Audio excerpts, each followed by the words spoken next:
Oi, pessoal, boa noite, tudo bom? Hoje nós vamos estrear num outro horário, né? O nosso grupo de estudos. Então, como de praxe, a gente vai aguardar uns minutinhos até a Erika chegar, tá bom? Sejam bem-vindos. Hoje o nosso assunto vai ser sobre acústica, os conceitos que a gente utiliza na audiologia. Boa noite, Nádia, tudo bem com você? Sejam bem-vindas. Vamos aguardar algumas entradas.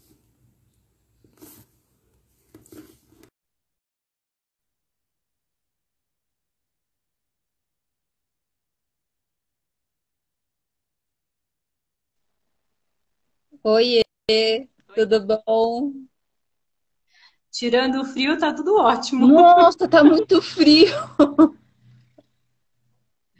Aqui em São Berlondres está gelado com força. Faço uma ideia, aqui também tá frio. Achei que tivesse se perdido. Falei, cadê a Aline? Está sempre antes do horário aqui. A conexão da internet estava ruim, precisei passar para o 4G para conseguir, para o Wi-Fi não estava Mentira, funcionando. jura? Ah, tô sobrecarregado, né? Ainda mais essa hora que a gente não tá acostumada. Exatamente. Estava começando a comentar com o pessoal sobre o que a gente vai falar hoje, né? Sobre a física acústica, sobre os conceitos que a gente usa na audiologia. Vamos lá, porque a acufenometria também tem bastante coisa. Apesar das pessoas acharem que é simples achar ou a frequência e a intensidade do zumbido, mas eu já tenho um longo protocolo a cumprir, né? Basicamente.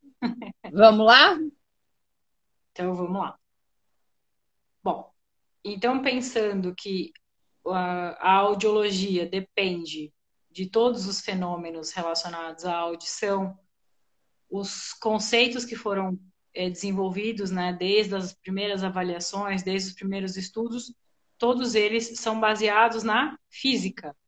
Então, se você está entrando para a fonoaudiologia agora achando que vai fugir das exatas, pode acabar com essa ideia, porque se você virar audiologista, você vai ter que entender muito de física acústica.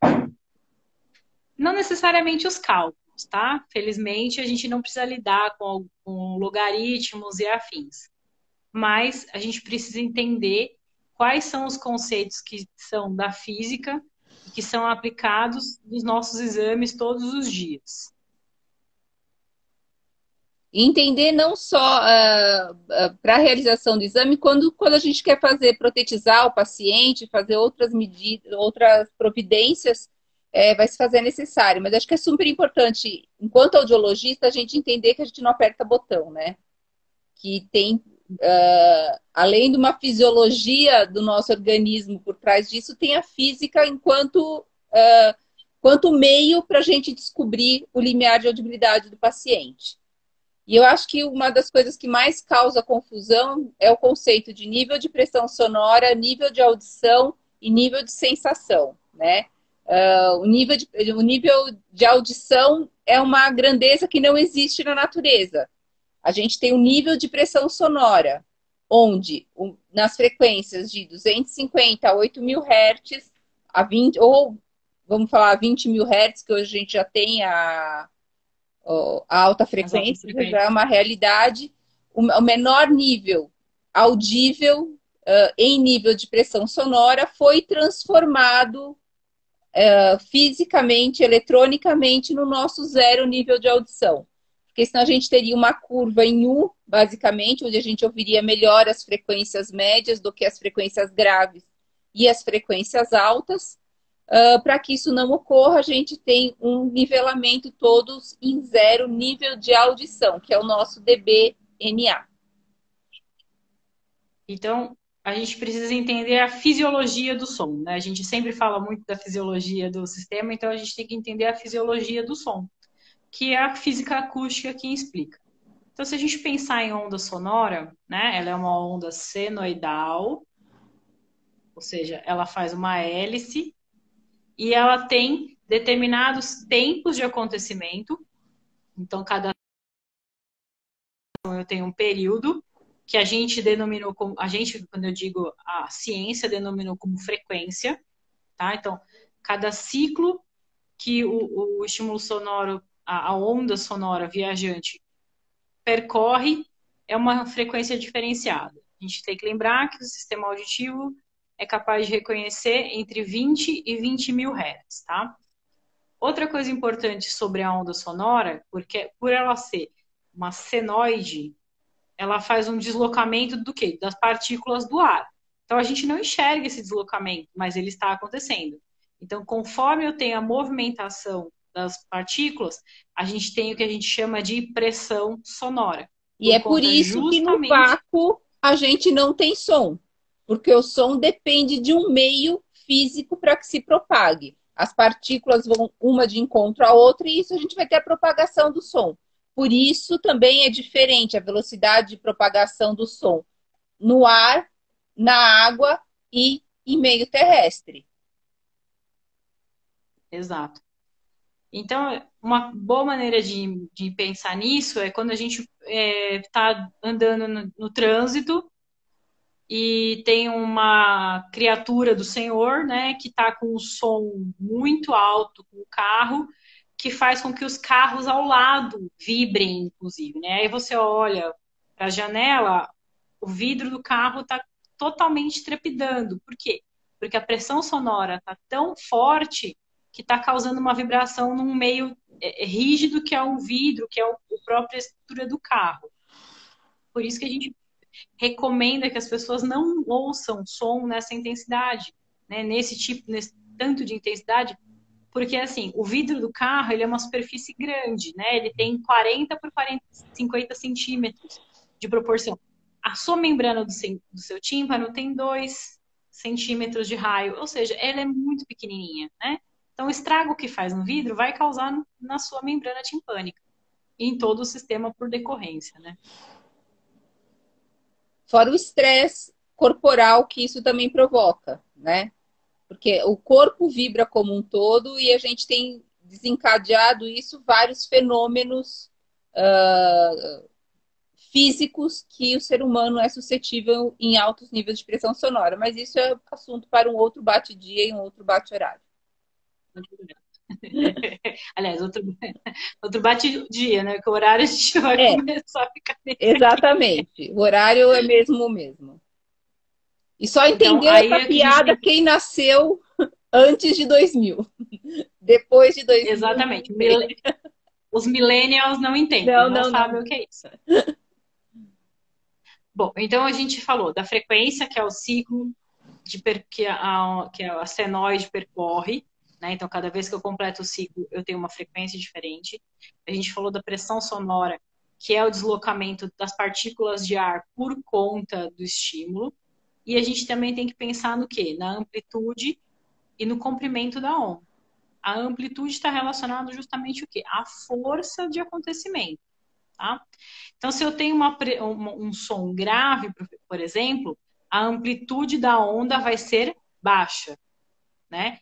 Então, e ela é, além de baixa amplitude, né? A gente representa a onda sonora dessa maneira porque ela é mais fácil de ser pensada. Mas o que a gente tem que entender é que uma frequência grave causa um deslocamento do ar mais devagar. Então, a onda sonora não vai ter uma amplitude tão grande. Tá? Se for uma frequência aguda, é justamente ao contrário. A gente tem uma amplitude bem grande. Por quê? Porque a onda sonora, quando ela vem de um som agudo, ela é muito rápida. E é importante a gente ter esses conceitos para quando a gente vai fazer, por exemplo, o teste de localização sonora, na escolha do estímulo que a gente vai utilizar. Se você vai utilizar estímulo muito grave, você vai ter uma onda maior e a gente vai ter outra forma de localização. Então, quando eu estou utilizando uma fonte grave, eu tenho uma localização muito mais física em termos de comprimento de onda do que do uso do aparato do sistema nervoso central, que é o que eu faço uso quando eu utilizo um estímulo mais agudo. Então, para a gente fazer a avaliação do processamento, por exemplo, eu tenho sempre que privilegiar estímulos mais agudos. Isso. Mesmo porque com os sons graves, a gente ainda tem a possibilidade de a pressão sonora, né? Ou seja, a força do deslocamento ser tão grande que passe desapercebido a sensação de som e seja acometido o quê? A sensação de vibração, tá? Então, quando a gente vai fazer, por exemplo, o reflexo cócleo-palpebral, a nossa primeira opção nunca é o tambor, né? Por quê? Porque ele tem uma pressão sonora muito forte, muito grande. A gente opta sempre por quem primeiro? Pelo agogô, pelo prato, para justamente o quê? Saber se acontece o reflexo, mas não pelo deslocamento da força da onda sonora, mas pela intensidade, tá? Exatamente. Então, e aí a gente só usa esses recursos de sons mais graves, de instrumentos mais graves, quando a gente suspeita de ter uma perda auditiva. Aí tudo bem, porque a gente sabe que, como a cóclea tem a organização tonotópica, aonde eu tenho a Valéria é uma amiga da Argentina, onde eu tenho os sons agudos logo aqui na entrada, próxima à janela oval, né? E os sons graves estão protegidos lá no centro da espira. Então, a gente normalmente tem o quê? Numa causa de perda de audição? Os graves estão preservados, né? Então, a utilização desse instrumento é nesse tipo de momento. A gente opta por usar um instrumento mais grave, mas nunca é a nossa primeira opção, né? Da mesma maneira que a gente não usa, por exemplo, chocalho para fazer localização. A gente opta por usar o quê? O guiso 1, que é um guiso sozinho, Que é para né? começar. Ou então, isso, que é para a gente perceber a sensibilidade do som sendo capturado pelo sistema auditivo. Ou a gente usa o guiso 5, que são 5 guizos pequenininhos, onde a gente faz a percussão para poder fazer a localização da fonte sonora. E Tá? lembrar que no guiso 1 a gente tem que pegar pela bundinha do guiso. Né? Tem que ter alguma coisa que segure esse Uma guiso, haste. uma haste, para que você percuta. Não pode percutir o guiso segurando o corpo dele, porque você abafa o som e você não vai conseguir, o paciente não vai conseguir localizar, você vai diminuir a intensidade desse som também. Vai diminuir comprimento de onda, vai diminuir amplitude de onda, vai fazer tudo errado, enfim. Você não fez o teste, você fez qualquer coisa menos a localização sonora. Vai estar invalidado aquilo que Exatamente. você fez.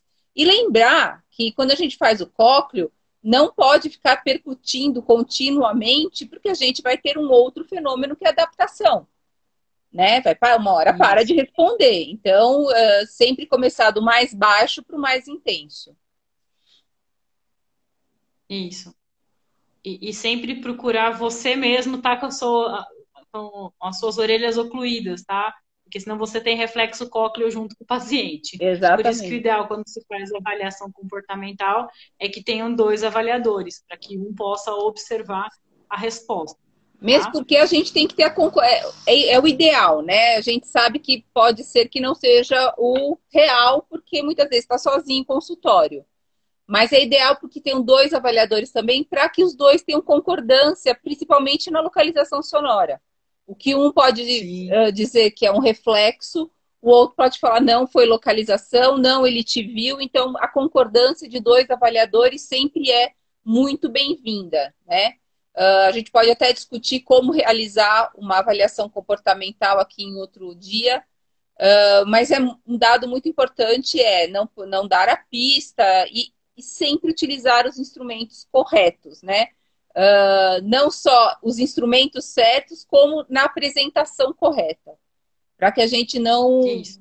cause, por exemplo, você apresentou uma vez o guiso, a criança olhou, na segunda ela não vai olhar, porque graças a Deus ela aprendeu que é um guiso, e não vai ficar repetidas vezes olhando para o mesmo instrumento. Então a gente tem que saber o que a gente quer daquele paciente para a gente utilizar a apresentação correta de estímulos. Isso. E também uma coisa que a gente tem que levar em consideração falando em física acústica é a proximidade da fonte sonora. Então, toda vez que vocês forem realizar uma avaliação, a apresentação do estímulo nunca pode ser nem tão próxima ao pavilhão que possa fazer a sensação de movimentação de Física, ar e não de som, Isso. E nem tão longe que você tenha a possibilidade de ter perda de energia sonora e dificulte a situação. Então, o ideal é que a gente tenha uma distância de 20 centímetros, tá? De distância do pavilhão, então um palmo e meio, e no máximo 1 metro de distância. Mas o ideal são uns 40 centímetros, 35, que já tá, ó, excelente. Ai, Aline, mas eu vou medir isso. Não, eu vou dar uma dica para vocês. A distância do seu nariz até seu antebraço tem mais ou menos uns 35, 40 centímetros. Então, você tem que percutir o instrumento nessa posição, para que fique. E outra coisa importante, gente, a localização. A nosso pavilhão auricular, ele, tudo bem, ele tem uma boa capacidade de pegar os sons aqui atrás, mas se você está fazendo localização direita-esquerda, você tem que colocar pelo menos, no máximo, 15 graus para trás do pavilhão auricular do paciente. Se você colocar muito atrás, você causa um outro tipo de efeito que não o efeito procurado, que é a localização sonora. E lembrar que a gente tem o 0 grau azimuth também, né? Então, nessa linha mediana, se você percutir ao 0 grau azimuth, provavelmente o paciente olha para cima. Isso não é uma alteração, isso é um fenômeno físico, mas que a gente pode falar no nosso grupo de estudos de avaliação comportamental. E quem achou uma boa ideia aqui, a Eliane. Foi a Eliane. Se deixar, a gente fala de tudo, viu? Porque a gente gosta tão pouco do que a gente faz, né? Só pensando nisso daqui, por que a gente tem que tomar cuidado no posicionamento da fonte sonora? Porque a localização, por exemplo, depende de um tempo de atraso entre a chegada em uma orelha e outra. Se a gente faz a percussão do som de uma tal maneira que chegue ao mesmo tempo nas duas orelhas, o cérebro não vai saber para onde está a fonte sonora, né? De onde veio a fonte sonora. Então ele vai ter uma resposta errada, você vai causar um falso positivo, porque justamente você causou um fenômeno físico que é fazer com que o som chegue ao mesmo tempo nas duas orelhas. Então a gente tem que tomar bastante cuidado com esse tipo de coisa.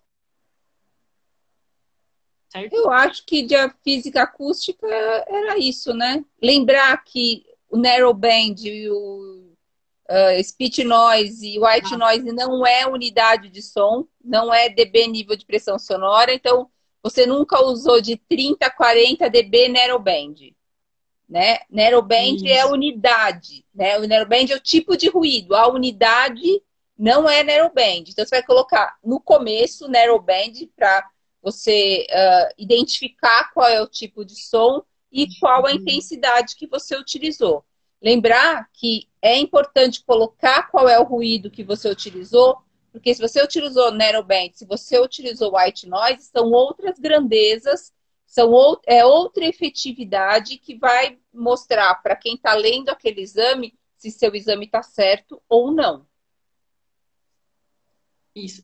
Hoje, a maior parte dos audiômetros já vem com o white noise, o ganho de 20% de efetividade. Hoje ele já vem calibrado de fábrica para que ele não perca energia sonora, tá? Mas de qualquer maneira, a gente quem trabalha em prefeitura e ainda usa os caixotões antigos, a gente, por mais perfeito que seja o técnico, ele não vai conseguir fazer essa correção. Por mais que esteja escrito efetivo do lado do botãozinho que é aquele tac, tac, tac, tac, tac, tac, tac, não vai dar certo. Ele vai perder energia e perda condutiva muito grande e não vai conseguir ser mascarada tão bem.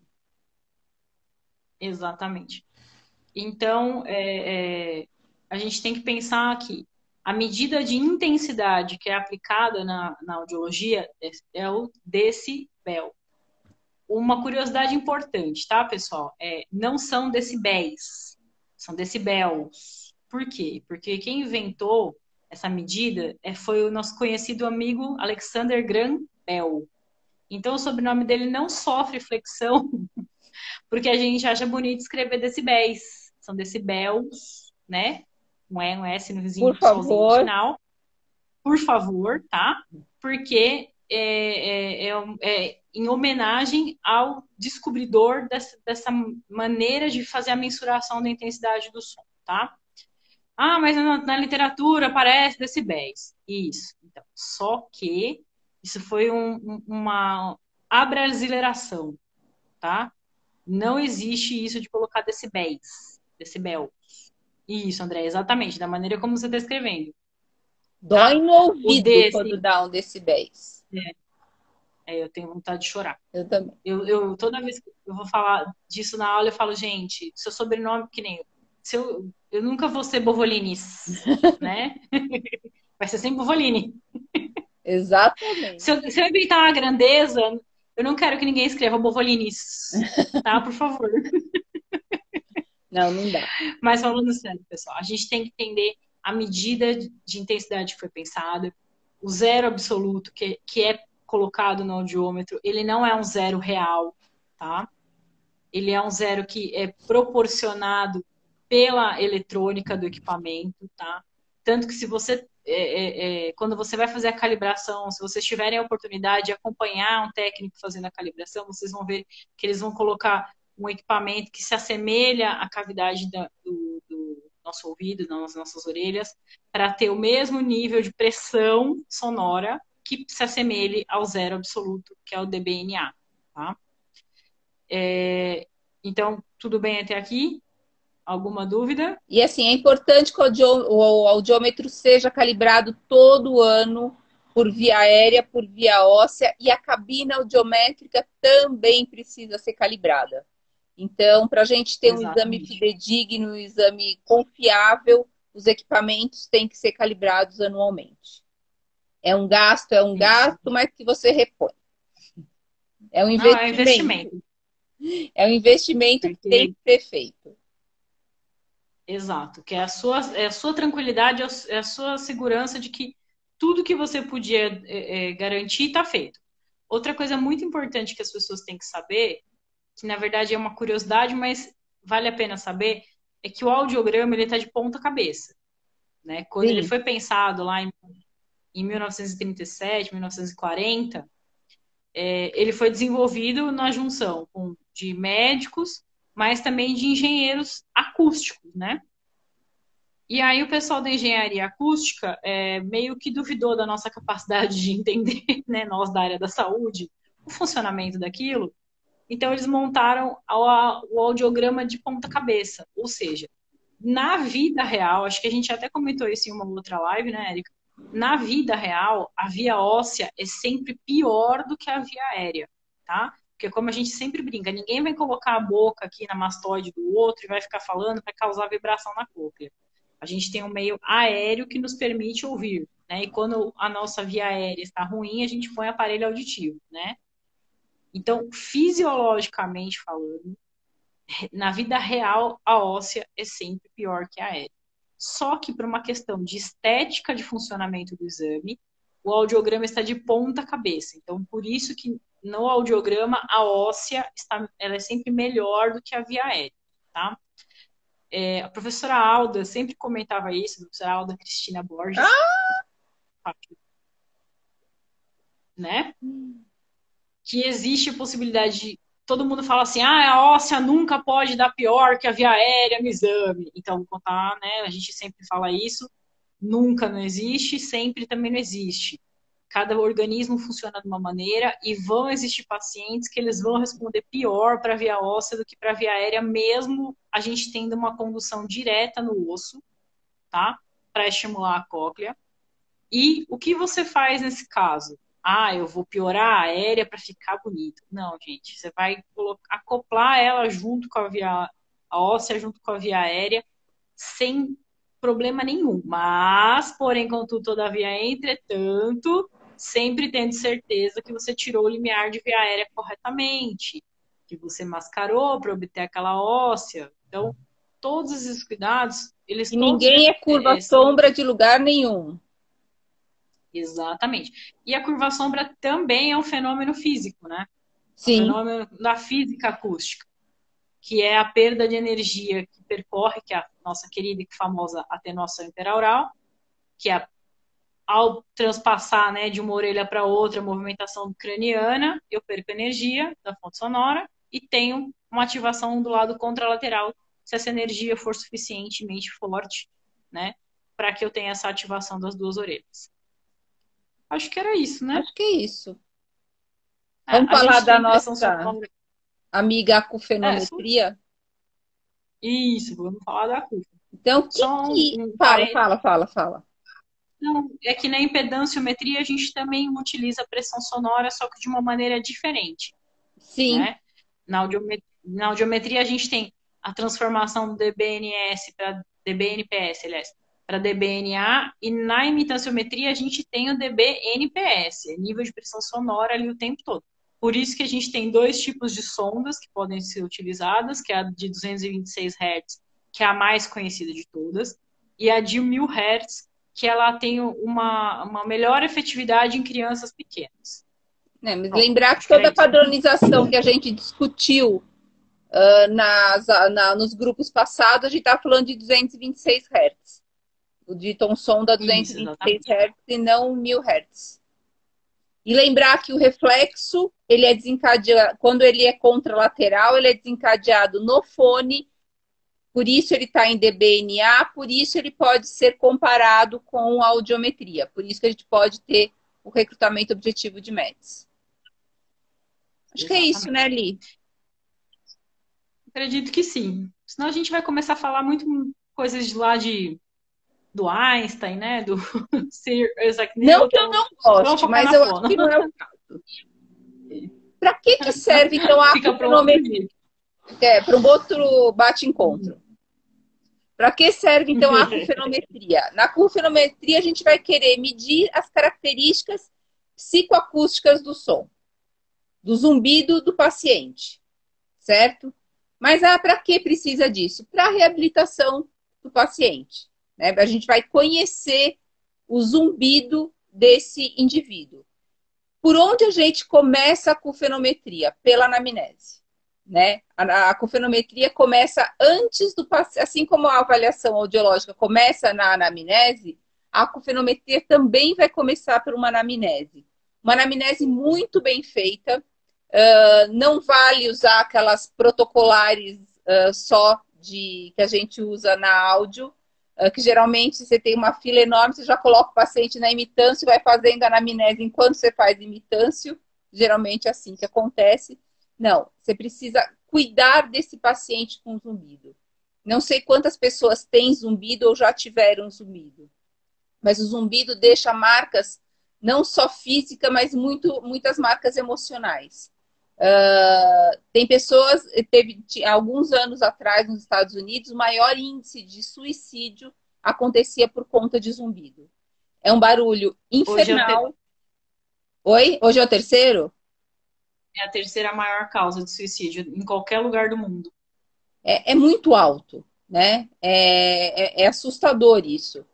E você imaginar que você convive com um barulho dentro da sua cabeça 24 horas por dia, que quando você vai dormir, esse barulho se torna ainda mais intenso, porque o meio ao seu redor fica em silêncio, então aquele zumbido fica mais evidente. E a sua vida é essa: conviver com um alien que você não consegue se livrar. E praticamente tudo dá zumbido, de unha encravada a cabelo caindo, né? É. É A uma última, gama incrível. a última vez que eu fui atrás de ver, são 5.000 possíveis causas Então, catalogadas. e deve Pouca ter coisa, mais né? umas 20 mil que ainda ninguém perguntou, né? Porque você só não descobriu o que é porque nunca ninguém fez a pergunta, né? O dia que a pessoa fizer a pergunta certa, vai ter a resposta certa. Então, esse paciente tem marcas emocionais muito importantes. E a gente tem que entender qual é essa marca emocional para a gente, inclusive, poder encaminhar esse paciente. A nossa função não acaba quando a gente descobre a frequência e a intensidade desse zumbido. Né? Ela vai ter um continuar. E se é um paciente seu de reabilitação de zumbido, vai ter um continuar por muito tempo. Né? Então, não só uma anamnese mais detalhada, mas também a aplicação de questionário, como o THI, que esse é o questionário que vai dizer para a gente o quanto aquele zumbido, qual é o déficit, qual é o buraco que aquele zumbido deixa na vida do indivíduo. E também aquelas escalas, sabe? Aquela EVA que você vai falar para o paciente, vai falar para mim de 0 a 10, o quanto isso te incomoda. 0 não incomoda nada, 10 incomoda muito. Então, se você ter, de repente, o questionário não te dá todas as respostas, você ter as suas perguntas de controle e repetir para esse paciente na medida que ele retorna para fazer o acompanhamento na terapia de reabilitação de zumbido. Isso. A gente tem que entender que é assim, pessoal. O zumbido é como se fosse uma retroalimentação do seu próprio sistema, né? Então é um fenômeno que ele é invisível, né? A gente já fica incomodado quando você está com fome, o seu estômago ronca. Imagina você passar 24 horas ouvindo, né? E não ter da onde saber. Porque quando o seu estômago ronca, você come, passou a fome, passou o barulho. E agora? Quando você tá com zumbido, você faz o quê? Chora. Chora. Exatamente. Não, mentira, tem solução. Não tem cura, tá? Antes que alguém fale, zumbido tem cura. Não, zumbido não tem cura. Zumbido É tem paliativo. tratamento. Isso. E a gente tem uma série de técnicas que são aplicadas hoje, tá?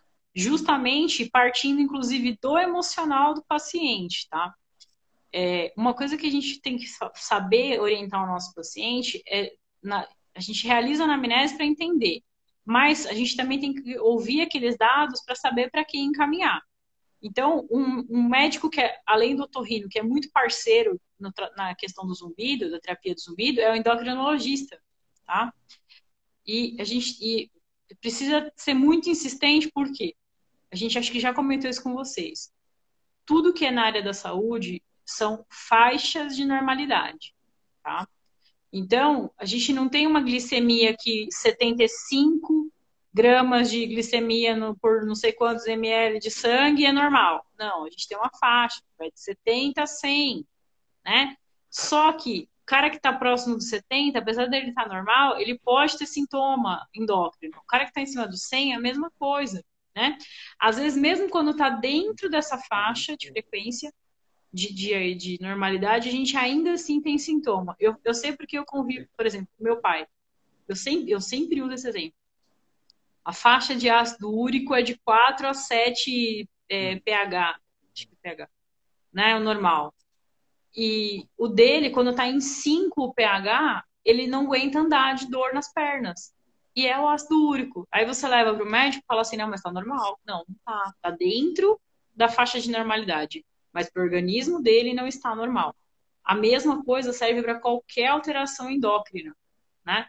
A gente tem que tomar muito cuidado com esses pacientes que são borderline, que estão muito... ou que têm sintomas apesar daquele momento. Lembrando que exame de sangue é fotografia, né? A gente não tem um exame de sangue que consiga... Aliás, tirando a hemoglobina glicada, que faz a avaliação do sangue durante 3 meses, os outros exames de sangue são daquele momento. Então, se naquela semana o paciente fez a dieta direitinho, o exame dele vai estar melhorzinho, né? Então, a gente tem que tomar muito cuidado com isso, para E outra orientar coisa, corretamente o paciente. falando especificamente da cofenometria agora, é importante lembrar que o paciente, no dia de fazer o exame, tem que estar com zumbido. Tem paciente que tem zumbido, mas é intermitente, que às vezes tem, às vezes não tem. No dia da cofenometria, tem que ter, não pode pedir para falar para o paciente, imagina o seu zumbido. Não. Essa imagem que ele tem pode ser uma imagem absolutamente distorcida. É igual o teste do glicerol. Não adianta a gente fazer o teste do glicerol. Lembra que a gente falou lá quando a gente discutiu o Menier? Foi algum do diagnóstico, etiologia, agora eu já não lembro mais. Mas quando a gente falou do Menier, a gente falou do teste de glicerol que a gente utilizava. A gente tinha que fazer quando o paciente estava com a audição ruim. Porque a audição tinha que melhorar no teste do glicerol para ele ser positivo. A mesma coisa na cofenometria. O paciente tem que estar com zumbido. Se ele não estiver com zumbido, ele vai voltar outro dia para fazer a cúfeno. Isso. E um cuidado importante é que, assim, você, avaliador, é o especialista sobre o entendimento do sono. O paciente ele não tem obrigação na galáxia de saber o que é um som grave e o que é um som agudo. Parece óbvio isso, gente, mas não é óbvio, tá? Por exemplo, a gente às vezes para ilustrar para o paciente, a gente fala assim, parece um barulho de panela de pressão, então você faz, né? Ou você põe um tom grave no som. Só que, por exemplo, se a frequência que que é a do zumbido dele for em 16 mil também faz um som de só que fininho. Então também tem um som assim. Então a gente tem que tomar muito cuidado na hora de a gente dar exemplo. A gente tem que explicar muito bem para o paciente que ele não vai conseguir, a gente não vai encontrar um som exatamente igual, né? Porque nós temos a possibilidade de 20 a 20 mil hertz. O audiômetro só tem 250 a 16 mil quando é um audiômetro próprio para altas frequências, tudo bem? Do contrário, a gente não tem. E quando o zumbido aparece só às vezes, a gente precisa, então, que o paciente tenha muita atenção e no dia que ele percebe, ele entra em contato para fazer a avaliação, tá? Essa questão do zumbido intermitente, ela pode estar relacionada a desvio de ATM, né, que é a articulação temporomandibular. Quando o zumbido é de origem metabólica ou de origem neural, ele não tem interrupção, tá, pessoal? Ele fica lá o tempo todo, inteiro. tá? E Isso, lembrar que exatamente. 20% das causas de zumbido não são auditivas. Então, por isso da importância de conhecer as causas metabólicas, endócrinas, reumatológicas, enfim, qualquer causa do zumbido para a gente saber encaminhar. Porque às vezes não é com a gente que vai ser resolvido o problema. A Nádia está perguntando das altas frequências. Então, Nádia, eu trabalho com uma otorrino que é especialista em zumbido. E lá o nosso protocolo, além da audiometria normal, a gente faz as altas frequências. Então, às vezes, quando eu estou fazendo altas frequências, o paciente fala: Nossa, isso aqui já parece. Eu já não sei se eu estou ouvindo o apito que você está dando ou se é meu zumbido. Então, a gente realmente consegue. A gente usa altas frequências para fazer a confenometria, sim. As altas frequências é um assunto para uma outra situação, por quê? Porque ela tem uma série de coisas que tem que ser levadas em consideração, mas ela pode ser usada assim no diagnóstico na confenometria. A gente consegue associar o tipo de zumbido com a causa. Então, até uns 10, né, Érica, uns 10 anos atrás, tinha meio que uma associação de zumbido grave ser metabólico, zumbido agudo ser neural. Isso caiu por terra. Não A tem gente mais. não tem essa associação mais, porque não foi possível comprovar. Porque a gente tem que entender que é assim. Se você faz emissões autoacústicas nesse paciente e ele não tem uma lesão, a emissões dele vai estar presente, né? Então, pelo menos produtos de distorção, por exemplo. E então a cóclea está funcionando, só que ela acontece o quê? Um glitch ali no meio. Então acontece uma morte entre duas frequências, né, que a gente chama de zona morta, em que naquele momento, a hora que a gente dá o disparo do exame, aparece como presente, por quê? Porque as frequências que são avaliadas na emissões autoacústicas são bandas de frequências, não são frequências específicas, tá? Só que justamente esse glitch que tem, que é essa distância, essa célula ciliada que morreu entre frequências, é ela quem pode estar o quê? Causando essa sensação de zumbido. É a mesma história do membro fantasma, né? A pessoa amputa o braço e a Continua sensação de que sentindo está dor. lá. Continua sentindo dor, continua sentindo a presença, acha que fez o movimento. O mecanismo não é tão igual, mas É é a melhor parecido. explicação que eu consigo. Isso, exatamente. Mas antes falava, Meniere é grave, não hoje grande parte, o que você pode falar é grande parte dos pacientes, ok, mas isso não vai determinar para você qual é a patologia. Não, a gente não tem mais essa ligação direta que acho que se você for ler no livro do Gerger, talvez o Gerger ainda, aquele azulzinho do Gerger ainda fale em associação de zumbido por patologia, mas hoje em dia não mais. Ah, a gente já não. Mesmo porque, como assim?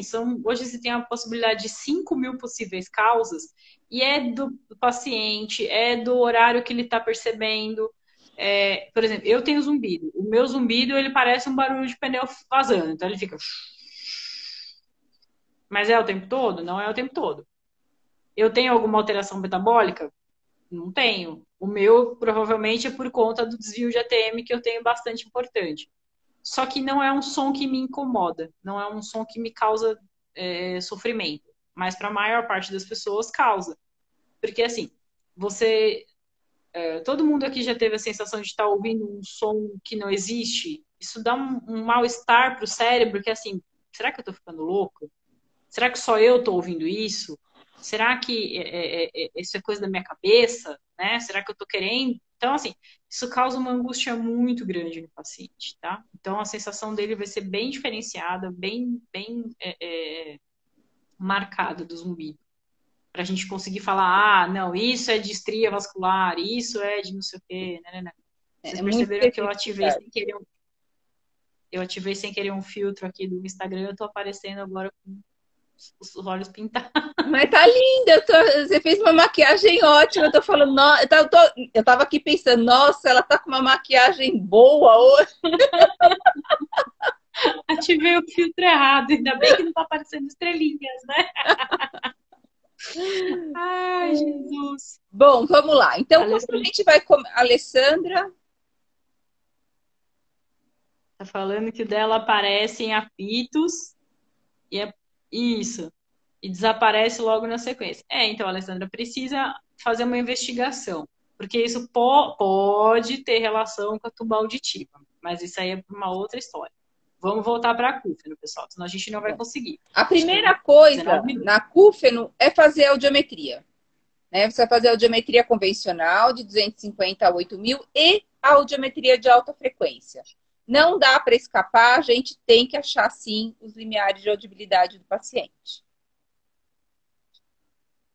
Isso. E importante assim, pessoal, mesmo que o paciente não, ele tenha uma audição simétrica, às vezes empregar um pouco de mascaramento ajuda ele a diferenciar o que é zumbido e o que é o tom puro. Posso usar outros tipos de recursos? Posso. Posso usar o FM, que também é chamado de warble, posso usar o pulsátil.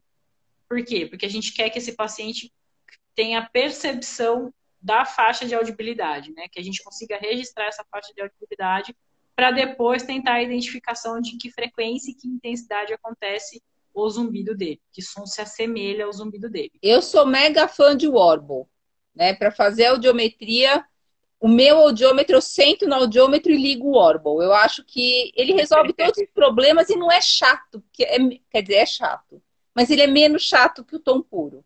Né? E eu acho que a pesquisa do limiar com o Warble, ela é muito mais eficiente e efetiva do que com tom puro. Mas também é um achismo meu, porque eu nunca fiz pesquisa sobre. Mas eu acho que ele sempre funciona muito melhor, né, Dri? Eu também acho que para avaliação audiométrica, ele é o melhor de todos.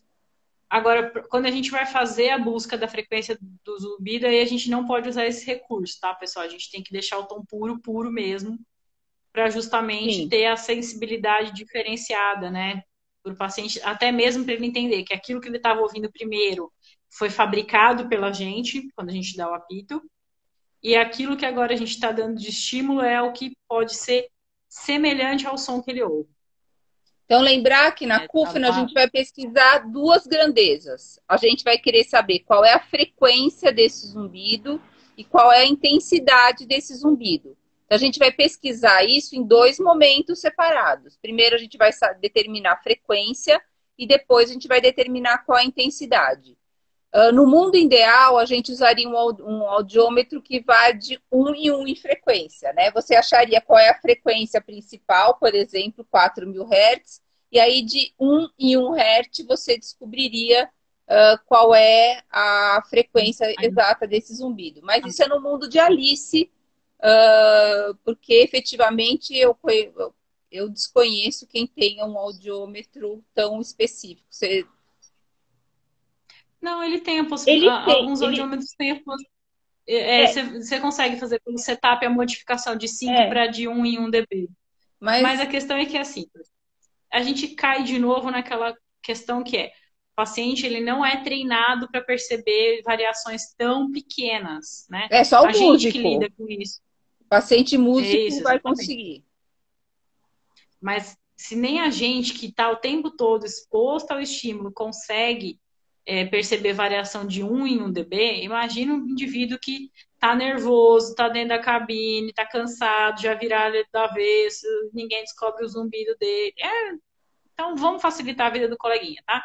Mesmo porque se subir de 5 em 5 dB, ainda assim vai ser suficiente para a hora que a gente puser para fazer a terapia do zumbido, vai resolver o problema do cidadão. Então, gente, não judiem do paciente, tá?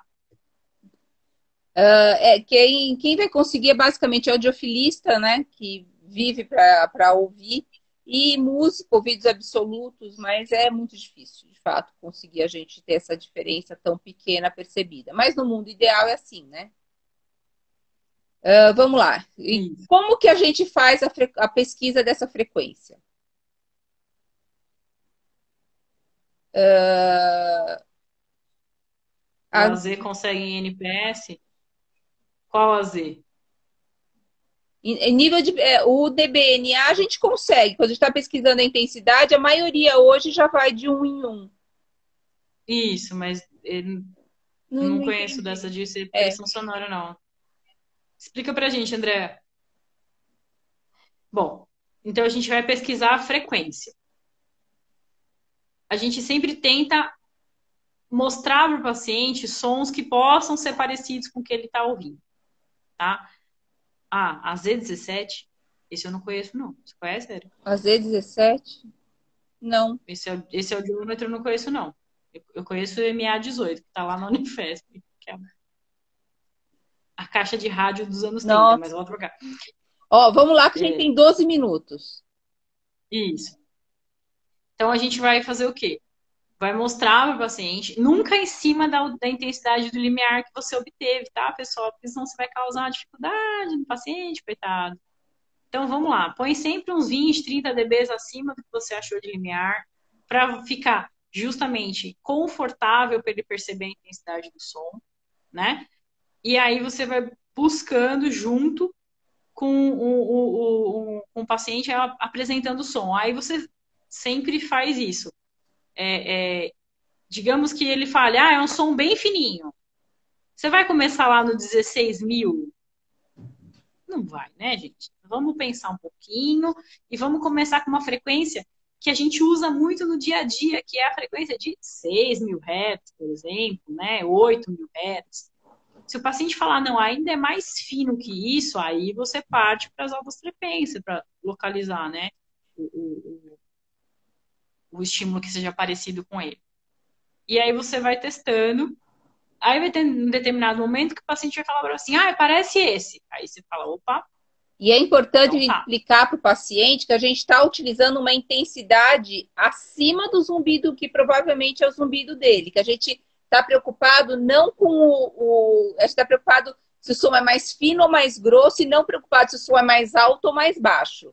Primeiro, grave e agudo, depois a gente vai ver o volume desse som, para o paciente conseguir entender qual é a pesquisa. Então, ele vai ficar falando, não, não é esse, não, não é esse. Não, de fato não é esse, né? Então, o que a gente está querendo é fazer a pesquisa do que está acontecendo. Então, localizei a frequência, aí você avisa, ó, então agora eu vou abaixar um pouquinho o volume do som e você vai me dizer se ficou mais parecido com o que você ouve, né, com o que você sente no seu ouvido.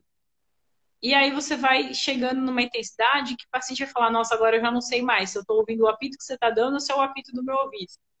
E aí se você determinou a intensidade do zumbido desse paciente, tá? Isso é importante para a reabilitação, né, Eric? E lembrar E que é a gente importante. determinou, a gente vai determinar o nível de sensação desse zumbido. Por Isso. exemplo, a gente tem a audiometria dele em 6.000 Hz com limiar em 30. Você tem um paciente cujo o zumbido está na frequência de 6.000 Hz, e quando você fez a pesquisa do limiar do zumbido, você conseguiu esse limiar do zumbido em em 38, por exemplo. Então, o nível de sensação do zumbido dele é de 8 dB. E quando você fala isso para o paciente, é um alívio na vida dele, porque ele vai entender que o zumbido dele é muito baixinho, né? Você exemplificar na natureza, sabe aquele audiograma que tem os sons da natureza, que tem a frequência, você mostrar para ele, olha, isso é quase que uma folha caindo, ele vai falar, puxa, é um barulho muito fácil, e psicologicamente esse zumbido vai começar a interferir menos na vida desse paciente. Juliana Não, perguntando, não, é ipsilateral. isso. Aí, digamos que o paciente fale para você, eu tenho um zumbido diferente em cada orelha. Você vai testar as duas orelhas. Eu tenho um zumbido que é no meio da cabeça. Então, você vai rezar para Deus e ainda assim você vai testar as duas orelhas para ver se ele consegue identificar algum som que seja parecido com isso que ele sente no meio da cabeça, tá, pessoal? Geralmente quando a gente pensa em meio de cabeça, a gente pensa mais num ruído tipo white noise, um ruído de banda larga. Isso. Né? Quando o Exatamente. paciente descreve mais um zumbido localizado em orelha, se você for pensar em termos de ruído, ele é mais um ruído tipo narrowband. Isso. Quando o paciente tem de um lado só, faz só a orelha que é acometida, assim, só a orelha que é acometida. Porque senão a gente começa a judiar muito do paciente, ele começa a ficar confuso, né? A gente faz nos dois lados quando o paciente refere que tem zumbido dos dois lados. Eu já tive paciente que teve que o lado direito o zumbido estava em 4.000 e o do lado esquerdo estava em 250, por exemplo, tá? Tinha uma discrepância muito grande. E tem acontecido esse fenômeno justamente de o paciente não identificar o zumbido como tom puro, mas sim como ruído, né? E a gente tem o bom do narrowband é isso, é que a gente consegue fazer essa variação de frequência por frequência. Então, mas o ideal é que se tem queixa nas duas orelhas, faz nas duas orelhas. Se tem queixa que o som é central, que o zumbido é no centro da cabeça, faz as duas orelhas. Se é unilateral, faz em uma só. E a gente tem também que saber Bem? se esse ruído é mascarável e o quanto e enquanto ele é mascarável também. Né? Se você Isso, está pensando na colocação de aparelho no gerador de ruído, a gente vai ter que mascarar esse ruído. isso. Então, assim, quando, além de testar a intensidade e a frequência, né, do zumbido, a gente coloca um pouco de mascaramento para ver justamente a hora em que a gente causa uma adaptação do sistema que ele para de perceber o zumbido. Como é que a gente pega? A Josi tá pedindo pra gente como é que faz a questão da intensidade. Então, Josi, por exemplo, você fez a audiometria em 6.000, o paciente respondeu a 30 dBs, tá? E aí você vai buscar a intensidade do ruído, do zumbido. Então você começou a testar uns 20, 25 dBs acima do que você tinha achado de limiar. Ele identificou a frequência, é 6.000 mesmo, tá? O que você vai fazer? Você vai começar a baixar a intensidade. Se você tiver a possibilidade de abaixar de 1 em 1 dB, ótimo. Se não tiver como modificar, a gente abaixa de 5 em 5. Então, digamos que ele falou assim, quando chegou no 35, ele falou, nossa, isso aqui confundiu demais com o meu zumbido. Então, o que ele tem de distância entre o limiar de nível de audição e de nível de sensação do zumbido é 5 dBs. Né? A gente às vezes acha que vai dar uma diferençona de 20 dBs, não. É justamente por ser muito próximo daquilo que é o limiar de audibilidade do paciente é que causa tanto incômodo, tá? É o que causa justamente o desconforto. A Alessandra Alessandra está perguntando como. perguntando como mascarar. Eu acho que a gente não vai ter tempo hoje. Na verdade, para que a gente vai querer saber com que intensidade eu mascaro? Quando a gente está falando em aparelhos que vão ser aqueles geradores de zumbido. Lembrar que a gente sempre coloca esses aparelhos, a gente faz a estimulação bilateral, porque a gente tem representação dos dois hemisférios do zumbido. Então, a gente tem que fazer com que esse paciente, com que esse zumbido que ele está ouvindo constantemente, represente também dos dois hemisférios para a gente ter a som. Então, o que, que a gente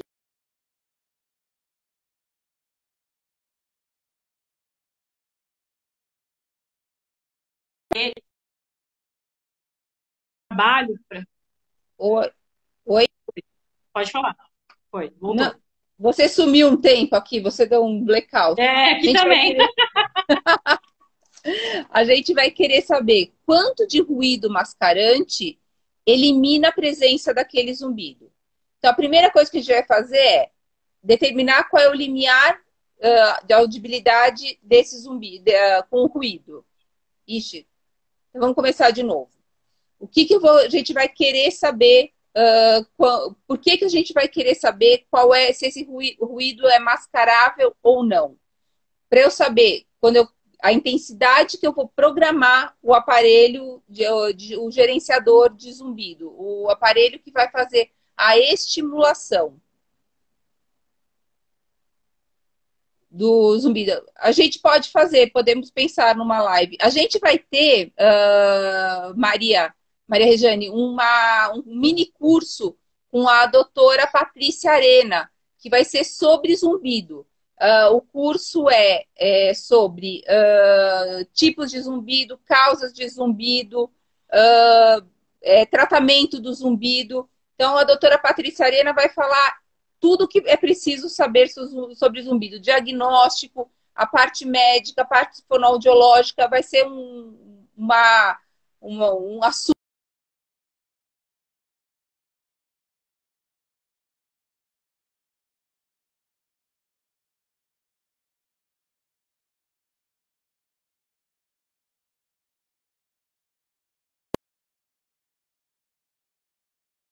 Todos os estudantes. Então, a gente está considerando que é estudante, quem faz graduação e quem está na pós-graduação. Uma inscrição vai dar 3 acessos ao curso, tá? Porque a gente viu que o pessoal está ficando, essa fase de pandemia está deixando todo mundo um pouco inseguro. Então, para pessoal de quem é estudante de graduação e pós-graduação, para os cursos de curta duração, 3 inscrições, 3 acessos com uma inscrição, tá bom? Então, Alessandra, eu não vou conseguir. A partir do dia 10 de junho é o curso da doutora Patrícia Arena. A gente não vai conseguir responder a questão do mascaramento do zumbido. A gente começa a próxima semana falando de mascaramento de zumbido e depois vamos para comportamental, é isso? Ou são dois Isso, assuntos muito isso. Tá já. dispares? Não dá para falar, tranquilo. A gente termina. Eliane, Aonde, onde o Eliane? No site curso? da sigla. Entra lá no site da sigla, www.siglaeducacional.com.br, vai lá em fonoaudiologia, cursos de curta duração, vai estar lá no site o curso. Isso, então, é lá na sigla. Todo o curso é todo online. Tem o da Aline de emissão autoacústica também para entender melhor a questão da emissão de função coclear, também vai ser abordado todo no curso da Aline. Então, vê quem é o pessoal de graduação, dá uma espalhada na notícia que eu acho que vai ajudar bastante gente a conseguir ter acesso a todos os cursos. Mas daí na próxima live a gente começa falando sobre o mascaramento do zumbido, para que a gente usa esse mascaramento.